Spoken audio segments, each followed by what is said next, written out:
Join me as I dive deep into the tricky world of narcissists and take on the challenge of exposing their guilt-tripping tactics. Recognizing guilt-tripping tactics is crucial for building healthy relationships. Guilt-tripping is a manipulation technique used by narcissists to control and exploit others, making it essential to understand how it works and how to counteract it. Manipulation is an integral part of a narcissist's playbook, and guilt-tripping is one of their most effective strategies. The problem is guilt-tripping behaviors can be incredibly subtle, making them difficult to identify. Narcissists are masters at playing on our emotions, making us feel responsible for their happiness, and exploiting our empathy to get what they want. One of the reasons guilt-tripping is so challenging to recognize is that it often disguises itself as genuine emotional expression. Narcissists are skilled at making us feel sorry for them, and we often end up shouldering the burden of their emotional labor.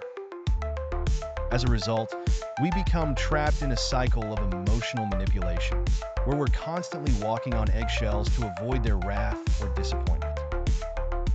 The thing is, guilt-tripping is not an honest expression of emotion.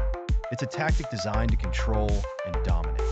By making us feel guilty, narcissists can get us to do their bidding, silence our dissent, or acquiesce to their demands. It's a clever way to hijack our emotions and turn them against us. Guilt-tripping tactics come in many forms.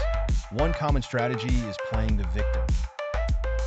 Narcissists will often pretend to be helpless, threatened, or aggrieved to get us to feel sorry for them. They might say things like, "I'm so hurt that you didn't call me back immediately," or "You never listened to me. You're so selfish." The goal is to make us feel responsible for their emotional well-being and ultimately to get us to do what they want. Emotional blackmail is another favorite tactic of narcissists. They'll make us feel guilty for not meeting their expectations or for not doing what they want.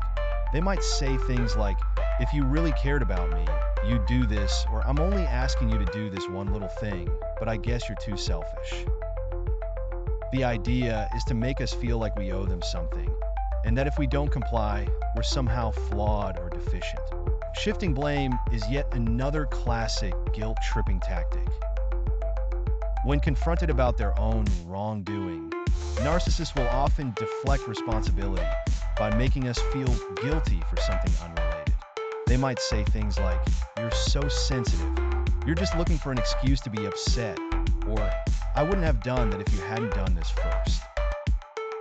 The goal is to turn the tables and make us feel like we're the ones who are flawed or responsible for their behavior. So, how do we counteract these guilt-tripping tactics? The most effective way is to set clear boundaries and maintain self-awareness. When someone tries to guilt-trip us, we need to recognize the behavior and refuse to play along. We should acknowledge their emotions, but not take responsibility for their feelings. We can say things like, "I understand you're upset, but that's not my responsibility," or "I'm sorry you feel that way, but I'm not going to do that."